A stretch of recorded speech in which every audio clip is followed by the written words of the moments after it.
Fala aí, galera, tudo bem?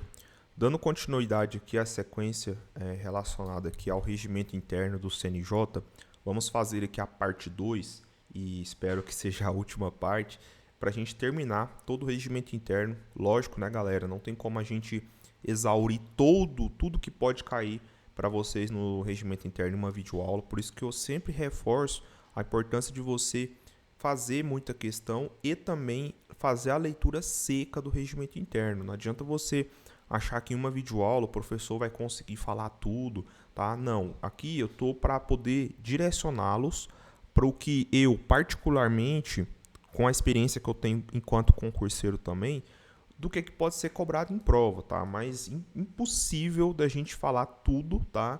Então isso é muito importante que vocês peguem a lei, façam os seus grifos, façam a leitura, tá bom? Mas vamos dar a sequência aqui ao título 2, que trata do processo, né? Então relacionado ao processo, e aí ele começa com as disposições gerais, beleza? E a gente vai fazendo aquele mesmo bate-bola, resolve questões, volta, enfim, vamos lá.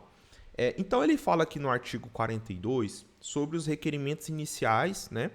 As reclamações disciplinares, os processos instaurados de ofício e os processos recebidos de outros órgãos ou os incidentes correlatos serão protocolados no dia da entrada, tá? Então, informação importante, esses processos aí serão protocolados no dia da entrada, na ordem de recebimento e registrados até o primeiro dia útil imediato, tá? Então a banca pode falar primeiro dia útil subsequente, enfim, ela pode brincar com essa palavra aí, tá? Por isso que eu acho que é muito importante vocês grifarem aí o imediato, registrados até o primeiro dia útil imediato, certo? Beleza, continuando aqui. E ele fala aqui no parágrafo 1º, né, os requerimentos e pedidos iniciais endereçados ao CNJ, bem assim os dirigidos a processo de arrendamento, serão protocolados, registrados e devidamente autuados, digitalizados na Secretaria Processual do CNJ até o primeiro dia útil imediato, tá? Então, novamente, ele fala essa informação aí, tá? Vamos lá, então. Aí aqui no parágrafo 2º ele fala, né, que esses requerimentos pedidos, dirigidos a processo de arrendamento tal, poderão ser encaminhados. Aí fala por via eletrônica, né, no sistema informatizado, mediante cadastramento prévio, por correspondência eletrônica, em equipamento de transmissão de dados. Aqui eu não vejo muito potencial de cobrança em prova, tá? Pode ser por requerimento também, tal, beleza. Aqui tá tudo certo. Aí fala aqui, né, se o requerimento inicial contiver acumulação de pedidos que não guardem pertinência temática, o requerente será intimado para que no prazo de quanto tempo? 15 dias. Então, qual é o prazo para que o requerente vai ser intimado para que no prazo de quanto tempo? 15 dias, ele individualize em peças autônomas cada uma das pretensões deduzidas, sob pena de indeferimento dispensada a distribuição, tá? Então, se de repente esse requerimento tiver vários pedidos aí que não tem pertinência temática, esse requerente, né, quem está requerendo ali ao CNJ, ele vai ser intimado no prazo de 15 dias e aí ele individualiza em peças autônomas cada uma dessas pretensões deduzidas. É isso que está falando aqui no parágrafo 4º, tá bom? Vamos lá então, aqui no parágrafo 5º fala, né, que o ato da presidência CNJ, ratificado pelo plenário, poderá regulamentar as hipóteses e condições em que será obrigatória a utilização do meio de encaminhamento de que trata o parágrafo 2º, inciso 1, a linha A, com vista à implementação plena do processo eletrônico. Eu sempre fazendo menção aqui ao processo eletrônico, tá? Não tem muita coisa aqui. Aqui no artigo 43, ele trata aqui do registro far-se-á em numeração contínua e seriada, que eu acho que é importante, né?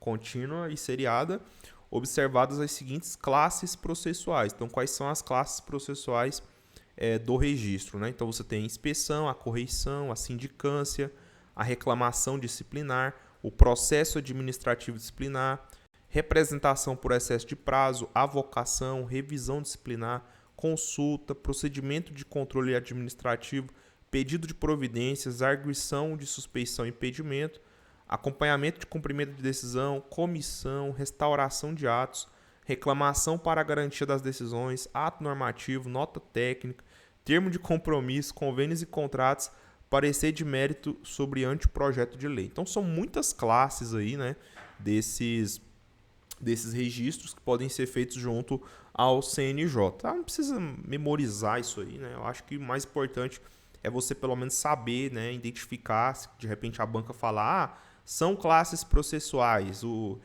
registro, aí tem lá inspeção, correção e sindicância. A assertiva está certa, né? Então, só saber mesmo da existência dessas classes processuais, tá?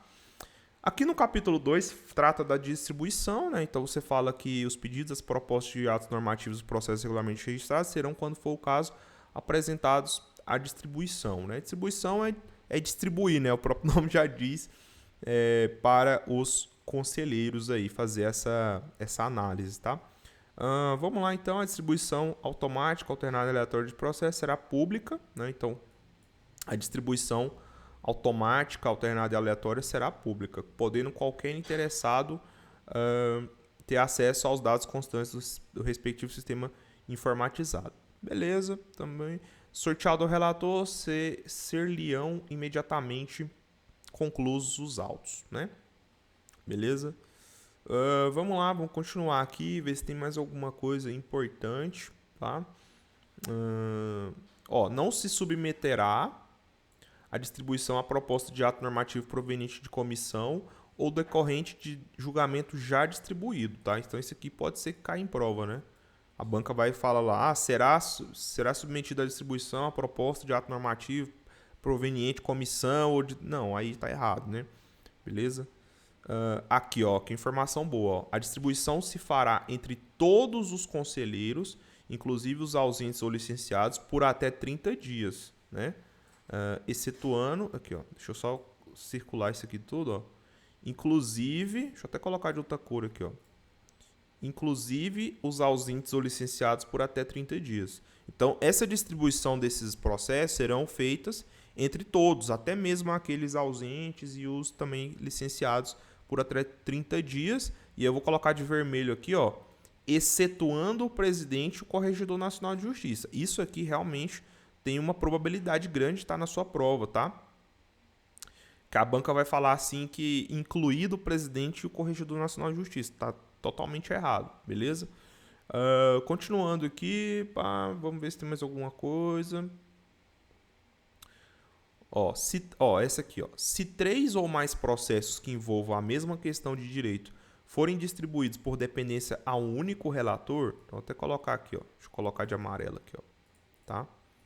Se 3 ou mais processos, tal, por dependência a um único relator, esse poderá determinar que apenas um deles tenha curso regular, ficando suspensa a tramitação, aqui, ó, dos demais, que a ele ficarão apensados, até a decisão final a ser proferida e estendida de modo uniforme a todos os procedimentos em curso. Tá? Então, isso aqui também tem uma grande chance de estar na sua prova, tá? Ó, ficando suspensa, determinar apenas um deles, tá? Então, isso aqui também eu vejo com um potencial de prova, beleza? Pode ser uma assertiva aí do Sebrasp. Aí fala aqui, na hipótese de afastamento temporário do relator por período superior a 30 dias, os processos poderão ser distribuídos a pedido do interessado ou por determinação da presidência ou do plenário, tá? Você vê que aqui nesse regimento, ele sempre fala de 30 dias, né? Sempre refere-se a 30 dias. Deixa eu só arrumar aqui minha câmera. Aí, beleza. Tá? Sempre, a maioria dos prazos é 30 dias, às vezes 15, né? Beleza. Vamos lá, o exercício do cargo de presidente não exclui, ó, isso aqui é importante também, ó. O exercício do cargo de presidente de comissão, não está falando presidente do CNJ, né? Não exclui o conselheiro da distribuição dos processos. Então, esses processos, pessoal, ele só não vai ser distribuído para o presidente do conselho e para o presidente e para o Corregedor Nacional de Justiça. Para os outros demais conselheiros, ele pode ser, mesmo que esse conselheiro seja presidente de comissão, entendeu? É isso. E aqui no artigo 46 fala que não haverá revisor nos processos submetidos ao CNJ. Aí a banca vai e fala, né? Haverá revisor nos processos submetidos ao CNJ. Errado. Beleza? Ok. Aqui no artigo 47 fala, né, serão distribuídas. Aí tem inciso 1, 2 e 3, né? Ao presidente as arguições de suspeição e impedimento em relação... Então, aqui, ó. Quando for arguição de suspeição ou impedimento em relação aos demais, aí vai ser distribuído para o presidente. Quando for reclamação disciplinar, representação por excesso de prazo ou pedido de providência e avocação de sua competência, aí vai ser ao Corregedor Nacional de Justiça. E as demais matérias, para os outros conselheiros, entendeu? Isso aqui também eu acho que é bom entender isso aqui, né? Então, se for arguição de suspeição ou impedimento, aí a banca vai falar que a arguição de suspeição e impedimento vai ser direcionado para o Corregedor Nacional de Justiça. Errado.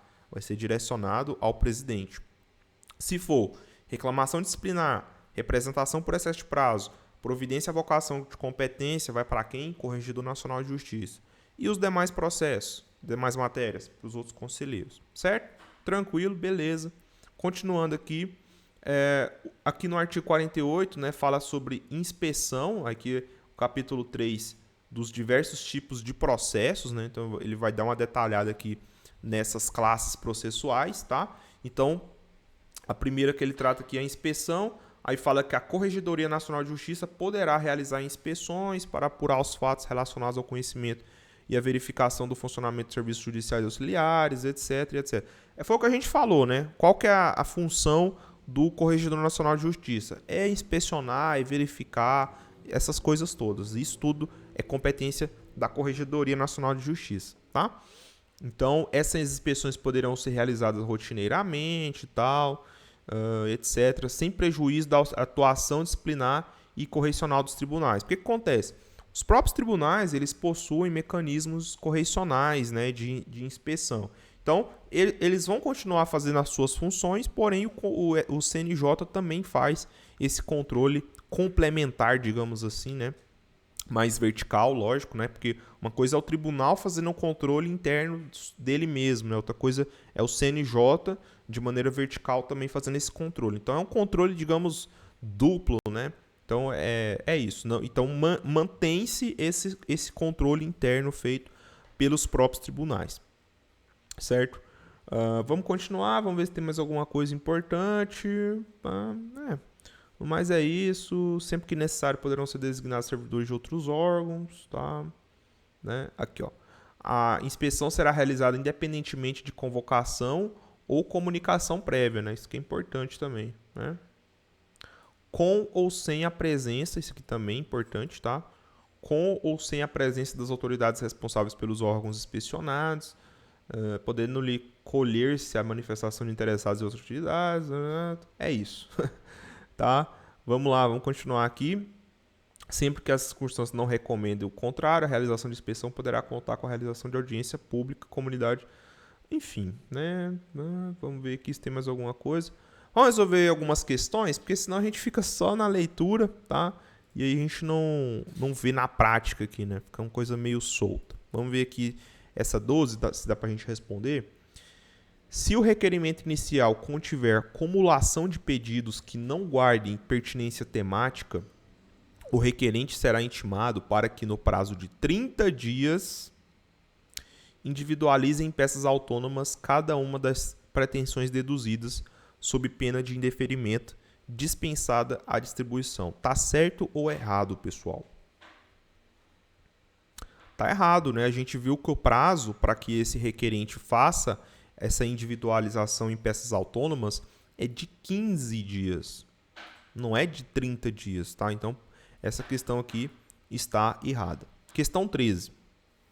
As correições poderão ser realizadas rotineiramente ou a qualquer tempo por iniciativa da Corregedoria Nacional de Justiça, por proposição de qualquer conselheiro ou a requerimento de autoridade pública, sem prejuízo da atuação disciplinar e correicional dos tribunais.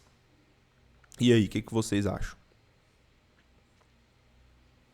Elas poderão ser realizadas rotineiramente ou a qualquer tempo por iniciativa da Corregedoria Nacional de Justiça, por proposição de qualquer conselheiro ou a requerimento de autoridade pública, mantida a atuação disciplinar e correicional dos tribunais. Vamos ver aqui, ó. Onde que está falando disso? Está aqui no parágrafo único do artigo 48, né? Então, poderão ser realizadas rotineiramente ou a qualquer tempo por iniciativa da Corregedoria Nacional de Justiça, por proposição de qualquer conselheiro ou a requerimento de autoridade pública, sem prejuízo de atuação disciplinar.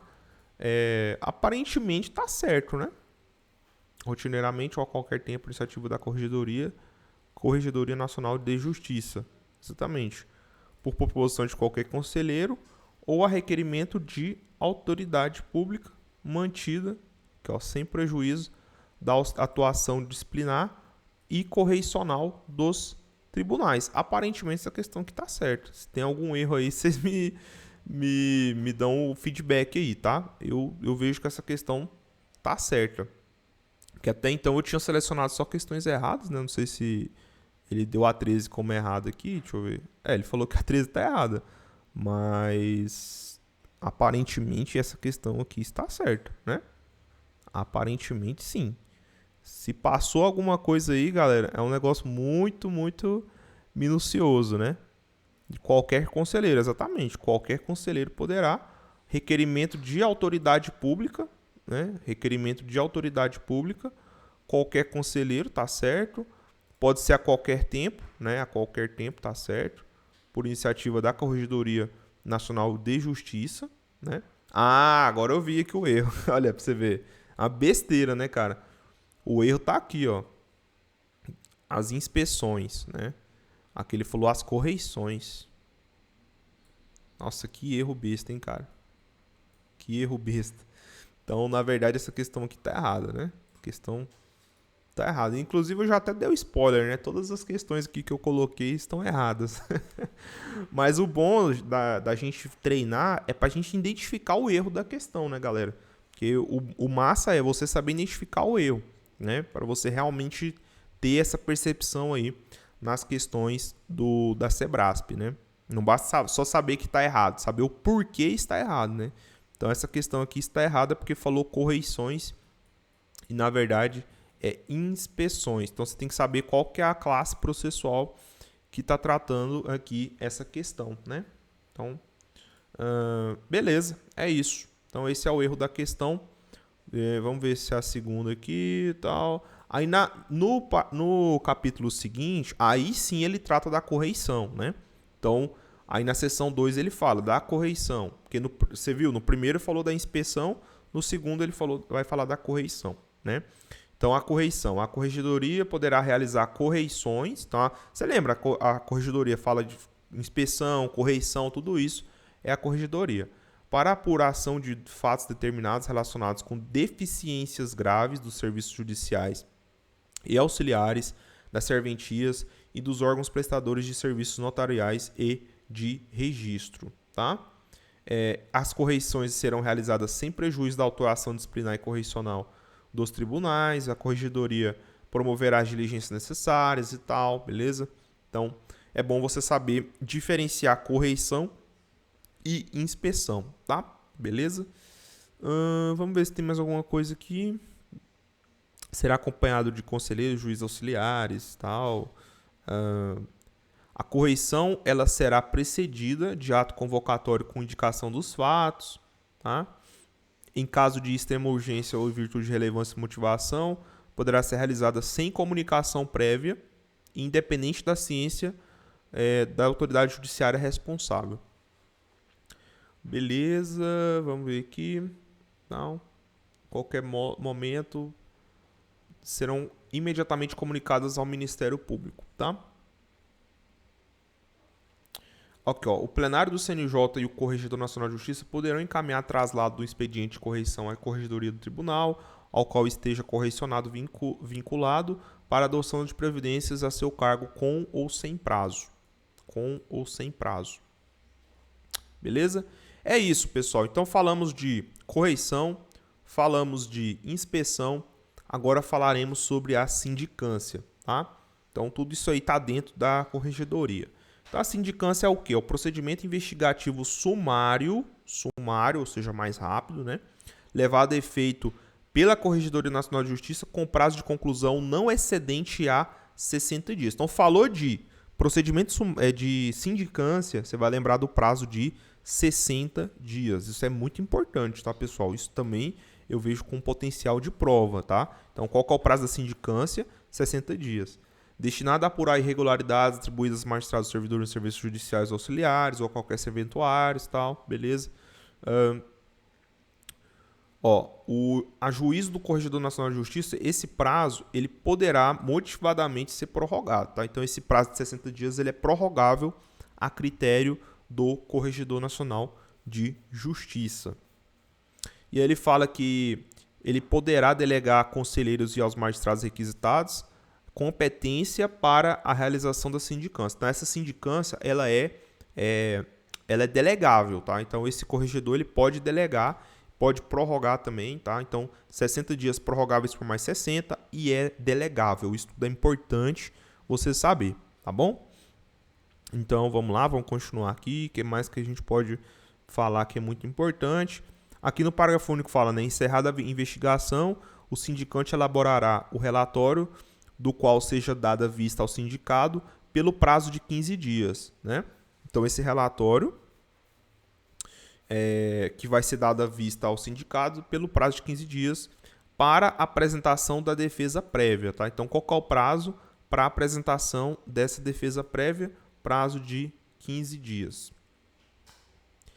E aí ele fala, né, que o Corregedor Nacional de Justiça, tal, poderá apresentar a defesa e requerer a produção de prova no prazo de 10 dias, a contar da ciência da instauração da sindicância. Então, prazo para apresentação da defesa prévia, 15 dias, prazo para requerer a produção de prova no prazo de 10 dias e apresentar essa defesa, tá bom?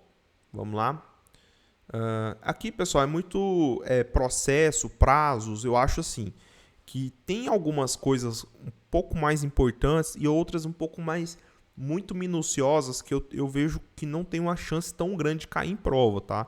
Por exemplo, eu vejo mais possível a banca perguntar para você, por exemplo, esse prazo aqui, ó, o prazo de 60 dias da sindicância. Isso eu vejo com um potencial. Agora, coisas um pouco mais minuciosas, como, por exemplo, esse prazo aqui, ó, eu vou marcar aqui, ó, esses 15 dias, tá?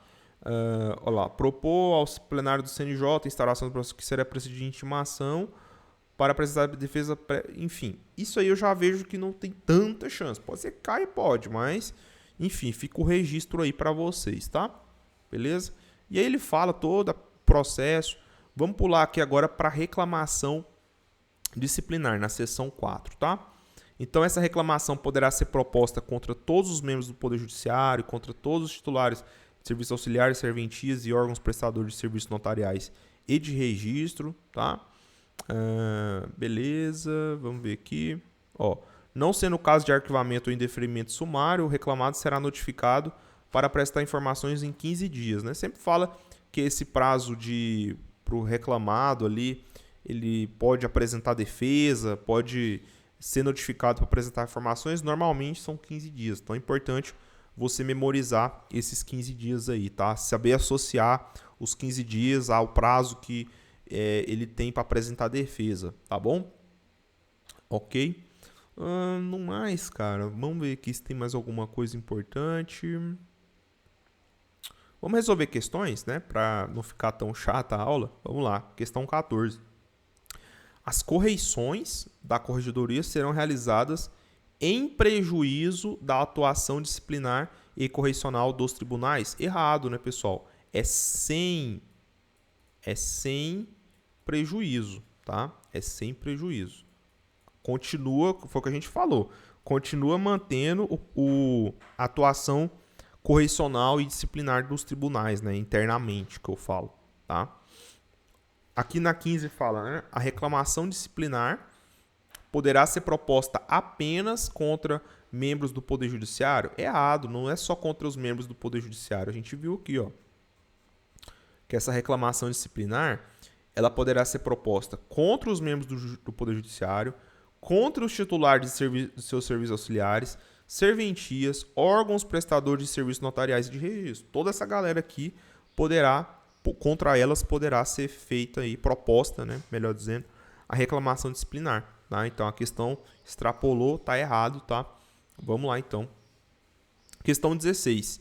A reclamação disciplinar é instrumento destinado a apurar responsabilidades de magistrados e de titulares de serviços notariais de registro por infração disciplinar praticada no exercício de suas atribuições. Será que é isso mesmo, pessoal?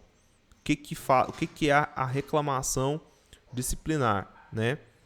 A reclamação disciplinar, vamos voltar lá no caput do artigo 67, que ele fala, né? Vamos ver aqui se fala, arquivará, tal, beleza. Vamos só ver aqui, porque na verdade ele fala assim, poderá ser proposta contra os membros, tal. Na verdade, assim, a questão ela tá errada porque na verdade não é a reclamação disciplinar. Na verdade, o instrumento a ser, no caso, utilizado para poder apurar essas responsabilidades não é essa reclamação. Na verdade, é o processo administrativo disciplinar, né? Então, que é o segundo tópico aqui que a gente vai estudar, beleza? Então, não é a reclamação disciplinar que a gente utiliza. A gente utiliza o quê? O processo administrativo disciplinar, o famoso PAD, tá? Questão errada 16, tá? Então, vamos começar aqui falando do artigo 73, que ele fala, né, que o processo administrativo disciplinar é o instrumento destinado a apurar as responsabilidades de magistrados e titulares de serviços notariais de registro por infração disciplinar praticada no exercício das suas atribuições. Então, falou de infração disciplinar, a gente vai usar o mecanismo do PAD aí para poder fazer essa apuração, tá? Então, determinada pelo plenário do CNJ a instauração do processo administrativo disciplinar, o feito será distribuído a um relator, a quem competirá ordenar e dirigir instrução respectiva, tá? Então, vai ser designado aí um relator para que seja ordenada e dirigida a instrução respectiva. Aí fala as hipóteses de impedimento, né, e de atuar nos processos administrativos disciplinares. Aí fala, né, isso aqui é meio autoexplicativo, né, quem tem interesse direto ou indireto na matéria em discussão, participado ou venha participar como perito, testemunha, tal, e parente e afins até o 3º grau, né, então até o 3º grau, tá falando aqui, tá? Então não é 2º grau, se a banca de repente falar, é até o 3º grau. Esteja litigando judicial ou administrativamente com o interessado ou respectivo cônjuge ou companheiro, tá? Esse processo administrativo disciplinar, ele vai ser instaurado contra o magistrado obedecendo ao procedimento ditado no Estatuto da Magistratura, isso que é importante saber também, né? Sujeitando-se subsidiariamente no que não for incompatível à resolução, a Lei 8.112, a Lei 9.784, tá? Então, Lei 812 é o Estatuto do Servidor Público, Lei 9.784, Lei do Processo Administrativo em âmbito federal, tá? Parágrafo único. Acolhida a instalação do processo, no curso dele, o plenário poderá, motivadamente, por maioria absoluta de seus membros, afastar o magistrado ou servidor de suas funções. O processo administrativo, instaurado contra o titular de serviços notariais de registro, obedecerá ao procedimento estabelecido na legislação funcional, tá? Beleza. Fim da instrução, o MP e o magistrado e seu procurador terão sucessivamente vista aos autos por prazo de 10 dias para razões. No mesmo prazo, poderá manifestar-se o Procurador-Geral da República ou órgão do Ministério Público por este designado. Beleza? Agora eu vou falar da representação por excesso de prazo, tá?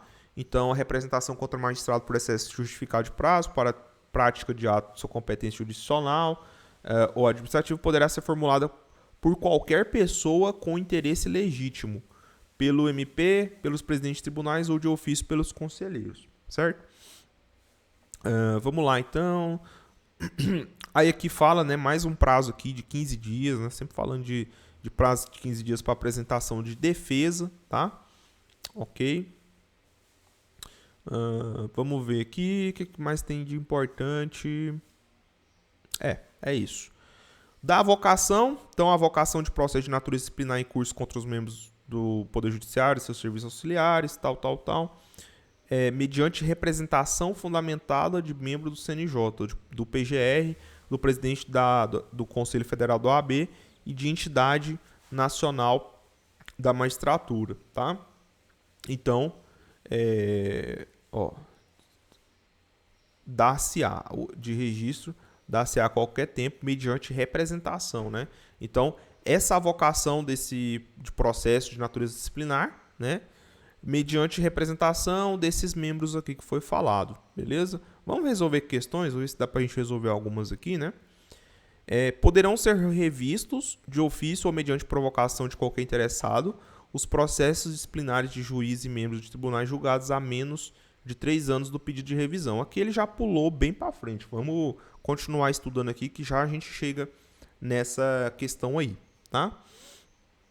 Beleza? Então, nos demais casos, o relator mandará ouvir em 15 dias, sempre falando em 15 dias, né? O magistrado ou servidor e o órgão disciplinar originariamente competente para a decisão, tá? Mais um prazo aqui de 15 dias, tá? Sempre falando de 15 dias, beleza? Ó. Aqui tem muita menção a esse prazo aí de 15 dias na lei, né? Lembrando, a gente está falando de avocação, né? Então, chamar para si uma competência que seria de uma pessoa inferior, né? Nessa escala hierárquica aí, né? Avocação de processo de natureza disciplinar, tá? Beleza? Então, vamos lá. Sim, procedimento tal, beleza. Não tem muita coisa pra gente poder falar aqui não, tá? Aí ele fala, agora sim, chegou na revisão disciplinar no artigo 82, tá? Então, poderão ser revistos de ofício ou mediante provocação do interessado os processos disciplinares de juízes e membros dos tribunais julgados a menos de 1 ano do pedido de revisão, tá? Aí aqui na questão fala, né? Poderão ser revistos ou de ofício ou mediante provocação de qualquer interessado os processos disciplinares de juízes e membros de tribunais julgados há menos de 3 anos. Opa, não são 3 anos, é 1 ano, né? É 1 ano, tá? Portanto, essa questão aqui tá errada. E aí tem as hipóteses em que essa revisão desses processos poderá ser admitida, né? Então, quando a decisão for contrária a texto expresso na lei, quando a decisão se fundar em depoimentos e tal, quando após a decisão surgirem fatos novos ou novas provas e etc, tá? Vamos lá.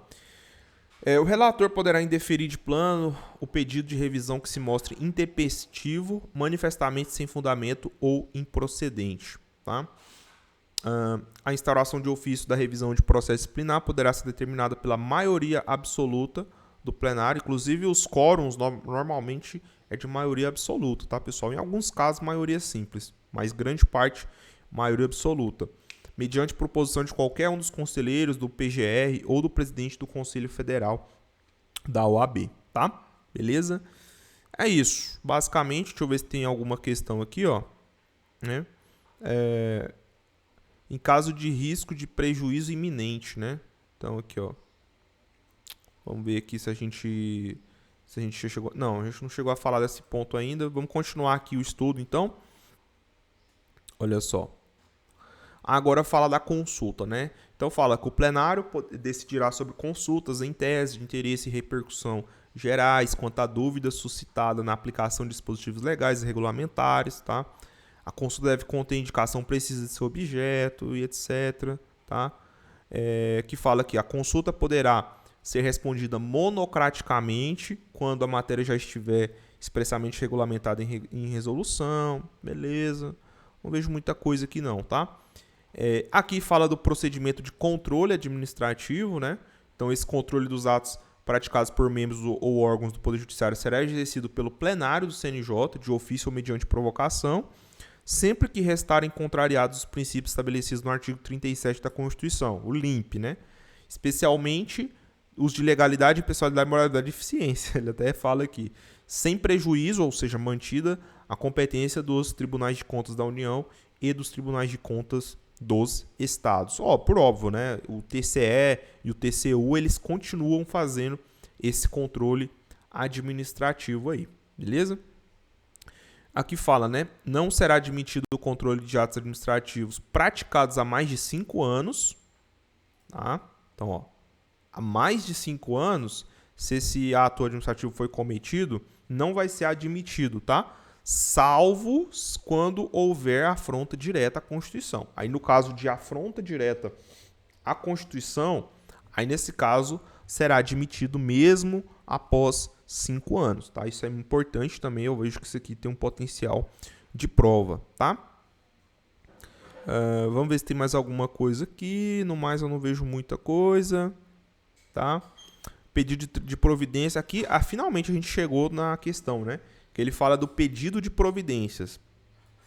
Então, as propostas e sugestões tendentes à melhoria da eficiência e eficácia do Poder Judiciário, bem como todo e qualquer expediente que não tenha classificação específica, cabendo ao plenário do CNJ ou à Corregedora Nacional de Justiça, conforme a respectiva competência, o seu conhecimento e julgamento. Aí ele fala no artigo 99, em caso de risco de prejuízo iminente ou de grave repercussão, o plenário do CNJ, o presidente ou o relator poderão, no âmbito de sua competência e motivadamente, adotar providências acauteladoras sem prévia manifestação da autoridade competente, da autoridade, observados os limites legais, né? E aí é o que fala aqui na questão. Em caso de risco de prejuízo iminente ou de grave repercussão, o plenário do CNJ, o presidente ou o relator poderão, no âmbito de sua competência e motivadamente, adotar providências acauteladoras com a prévia manifestação da autoridade, observados os limites legais. Errado, né? É sem a prévia, né? Aqui, ó, sem a prévia manifestação da autoridade, observados os limites legais. Portanto, questão 18 está errada. Vamos continuar aqui. Vamos falar agora da reclamação para a garantia das decisões, né? Então, a reclamação para a garantia das decisões ou dos atos normativos poderá ser instaurada de ofício ou mediante provocação, sendo submetida ao presidente do CNJ.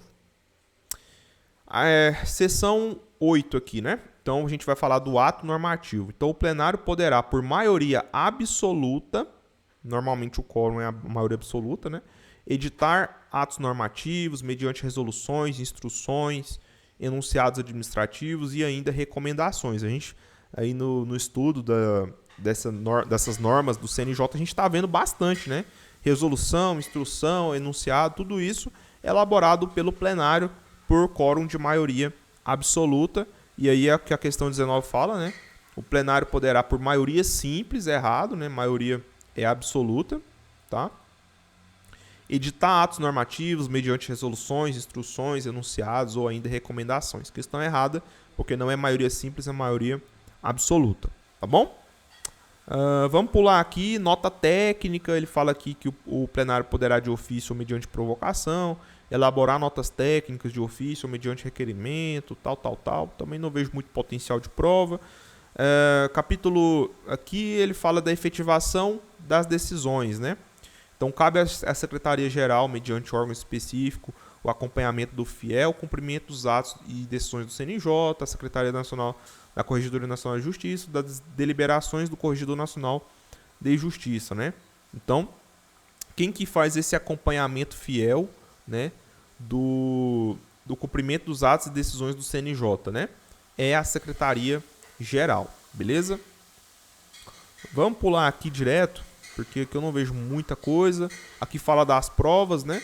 Qualquer meio legal ou moralmente legítimo será hábil para fazer prova dos fatos alegados. Qualquer meio legal ou moralmente legítimo. Então, eles podem ser hábeis para fazer a prova dos atos alegados, tá bom?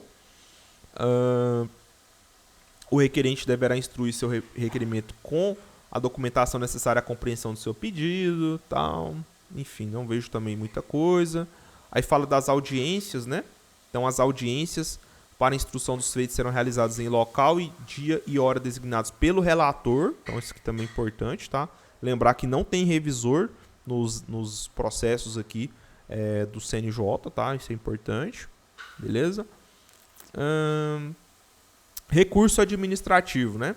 Aí ele fala que a autoridade judiciária, o interessado que se considerar prejudicado por decisão do presidente, do Corregedor Nacional de Justiça e do relator, poderá, no prazo de 5 dias, qual que é o prazo de recurso? Então é importante, hein, pessoal, saber diferenciar. Prazo para apresentação de defesa, normalmente 15 dias. Prazo para apresentação de recurso, tá? 5 dias.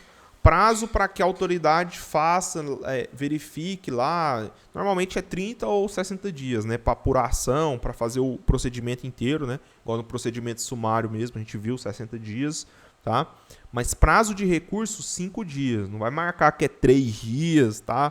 Não vai marcar que é 10 dias, prazo de recurso, 5 dias, contados da sua intimação, interpor recurso ao plenário do CNJ, tá? Então ele fala aqui, são recorríveis apenas as decisões monocráticas terminativas de que manifestamente puder resultar restrição de direito ou prerrogativa, determinação de conduta ou anulação de ato ou decisão, tal, beleza, tá? Aí novamente aqui ele cita o prazo de 5 dias, tá? Do recurso, tá bom? O recurso, ele não suspende os efeitos da decisão agravada, podendo, no entanto, o relator dispor em contrário em caso relevante. Então, esse recurso aqui, galera, não tem efeito suspensivo, tá? O efeito da decisão, ele continua surtindo efeito. E não tem efeito suspensivo, não suspende os efeitos dessa decisão, tá bom?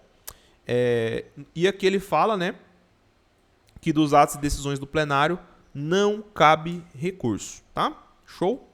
Vamos ver se dá para responder alguma aqui. Então, 20. A autoridade judiciária ou interessado que se considerar prejudicado por decisão do presidente, do corregedor ou do relator poderá, no prazo de 5 dias, contados de sua intimação, interpor recurso administrativo ao plenário do CNJ. Até aí, beleza. O recurso administrativo suspende os efeitos da decisão agravada. Errado. Esse recurso não tem efeito suspensivo. Você já acabou de ver comigo. Podendo, no entanto, o relator dispor em contrário em caso relevante. Questão errada. Então, não tem efeito suspensivo. Grava isso aí, que é muito relevante. E qual que é o prazo para apresentação desse recurso? 5 dias. Tá bom? Show de bola? Vamos lá, então. Questão 21. A autoridade judiciária ou interessado que se considerar prejudicado por decisão do presidente, do corregedor ou do relator poderá, no prazo de 5 dias, contados de sua intimação, interpor recurso administrativo ao relator do processo. Tá certo ou errado isso aí, pessoal? Interpor, que tá errado você já sabe que tá, né? Que eu já mostrei o gabarito. Mas por que tá errado, então? E aí, o que você acha? Acabei de mostrar aqui, né? Na verdade, você não vai interpor recurso ao relator do processo. Você vai interpor recurso ao plenário do CNJ, tá? Ao plenário do CNJ e não ao relator do processo, tá bom? Então, sempre que essa autoridade ela se considerar prejudicada por essa decisão, o prazo é de 5 dias, beleza? Contada a sua intimação, interpor recurso administrativo ao plenário do CNJ, tá bom? Vamos lá, então. Então, a gente já falou isso aqui, dos 5 dias e tal. Não, a gente já sabe que não tem efeito suspensivo. Aí das sessões, né? As sessões serão públicas, exceto nas hipóteses de sigilo previstas na Constituição e de proteção do direito à intimidade. Então, essas sessões, em regra, serão públicas, exceto nas hipóteses de sigilo e de proteção do direito à intimidade. Tá bom? Vamos lá, vamos continuar aqui. Tem mais alguma coisa importante? Quem que vai secretariar as sessões do plenário? Cabe ao secretário-geral, tá? E ele que vai secretariar as sessões do plenário. Essas sessões do plenário podem ser ordinárias, extraordinárias ou de planejamento. Isso aqui também vejo com potencial de prova, tá? Então elas podem ser ordinárias, extraordinárias ou de planejamento. Aqui fala que as sessões do plenário observa-se a seguinte ordem, né? Verificação do número de conselheiros, lógico, né? Que para começar tem que ter um quórum mínimo, que você já sabe que é de quantos? De 10, né? São 15 membros. Qual que é o quórum mínimo para começar uma reunião, uma sessão? 10 membros, tá? Dos 15. Verificação do número, discussão e aprovação da ata anterior, apreciação da pauta, assuntos gerais. Show? Beleza? Vamos lá, enfim, não tem. As sessões ordinárias serão realizadas quinzenalmente. quinzenalmente, a cada 15 dias, em dias úteis, mediante prévia comunicação aos conselheiros do calendário do planejamento instituído ao início de cada semestre, tá? Então, elas são realizadas a cada 15 dias. E as sessões extraordinárias serão convocadas pelo presidente fora do calendário semestral estabelecido com pelo menos 2 dias... Eita, até travou aqui. Com pelo menos 2 dias de antecedência. Cara, isso aqui é uma informação valiosíssima, hein? Isso aqui derruba com força. Porque até então, quais foram os prazos que a gente viu? A gente viu 5 dias em caso de recurso, 10 dias, 15 dias para apresentação de defesa, 30 ou 60 dias para que o órgão possa tomar decisão, né, para fazer o julgamento e tal. Agora, prazo de 2 dias, esse aqui realmente, cara, ó, vou te falar.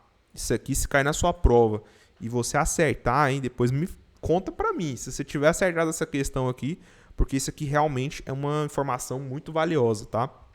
Então lembra, sessão ordinária, quinzenalmente, cada 15 dias. Sessões extraordinárias tem que ser comunicada com pelo menos 2 dias de antecedência, tá? Grava isso aqui que eu acho muito relevante, tá? O presidente convocará a sessão extraordinária que se realizará em até 15 dias, quando requerida por escrito, por 1/3 dos conselheiros, devendo o requerimento indicar o tema, objeto de análise e deliberação, tá? E aí será admitido, né? Será admitido o julgamento em ambiente eletrônico dos procedimentos que aguardam apreciação do plenário, tá? Então pode ser em ambiente eletrônico, tá bom? Vamos ver se dá para responder alguma aqui. Aqui ainda a gente não chegou nessa parte, né? Vamos lá. No ambiente eletrônico tal, que eu não vejo muito potencial, tá? As sessões virtuais poderão ser realizadas semanalmente e serão convocadas pelo presidente com pelo menos 2 dias úteis de antecedência, né? Sempre fazendo menção a esses 2 dias, tá? As partes serão intimadas pelo Diário Oficial de Justiça eletrônico de que o julgamento se dará pela via eletrônica, tá? Não serão incluídos no plenário virtual ou deles serão excluídos os seguintes procedimentos, tá? Enfim, não vejo muita coisa, tal. Ó, o julgamento será considerado concluído se no horário previsto para o encerramento da votação forem computados pelo menos 10 votos e alcançada a maioria simples nos termos do artigo 3º deste regimento, tá? Que é o que fala aqui, ó. As decisões do plenário do CNJ e das comissões serão tomadas em voto da maioria qualificada dos conselheiros presentes, observado o quórum regimental sem exceções, tá? A gente não chegou nas decisões ainda, né? Deixa eu só ver aqui. As decisões. Tá no artigo 121. A gente não chegou ainda não, tá quase, tá? Né? Então esse julgamento aqui será concluído se no horário previsto tal, forem computados pelo menos 10 votos e alcançada a maioria simples, tá? Aí vamos chegar lá. Ó. Artigo 121. As decisões do plenário do CNJ e das comissões serão tomadas pelo voto da maioria simples dos conselheiros presentes, observado o quórum regimental, exceto nos casos em que haja exigência de quórum qualificado. Então, em regras, o quórum é de maioria simples, tá? Desde que presente pelo menos os 10 dos 15, tá? Em regra, maioria simples. Mas em alguns casos pode ser que exija a maioria absoluta. É o que está falando aqui no artigo 121, tá? E aqui está falando que essas decisões serão tomadas pelo voto da maioria qualificada. Na verdade, a maioria simples, tá? Dos conselheiros presentes, observado o quórum regimental, sem exceções, errado, né? Tem algumas exceções aqui, exceto nos casos em que haja exigência de quórum qualificado, tá? Por isso que a 22 está errada, tá? Só tem mais uma questão, vamos terminar aqui o estudo do regimento interno. Aí tem várias informações, como eu falei, cara, a proposta da videoaula é ser o mais sucinto possível, tá? Aqui no parágrafo 8º fala que os presidentes das associações nacionais presentes à sessão poderão usar a palavra, tá? E aqui na questão fala, os presidentes das associações nacionais presentes à sessão do CNJ não poderão usar a palavra. Essa questão aqui tá errada. A gente terminou aqui as questões, tá? Enfim, aí tem o restante aqui as emendas considerar-se-ão aprovadas se obtiverem o voto favorável da maioria absoluta do plenário do CNJ. Em caso de emenda, aí tem que ser a maioria absoluta do plenário do CNJ. E aí a gente encerra aqui, pessoal. Como eu falei, é uma norma muito grande, são muitos detalhes, tá? Mas eu acho que deu para você ter uma noção aqui. A gente foi pescando aquelas informaçõezinhas mais quentes que pode estar na sua prova e eu acho que vai ser muito relevante, tá? Não fique adstrito apenas à videoaula, faça a sua leitura, faça as suas marcações, tá? Tentei aqui trazer a minha visão, mas você pode ter a sua visão também. Você viu alguma coisa que passou batida aqui que eu não percebi? Faz a sua marcação, grifa aí, né? Que vai ser muito útil. Tem a lista completa, porque essa lista que eu resolvi foi só das questões erradas, mas tem a lista também com as outras questões certas, é um total de 70 questões. Mete bronca aí que você vai sair da prova com uma pontuação muito boa, tá bom? É isso, valeu, um abraço, até a próxima.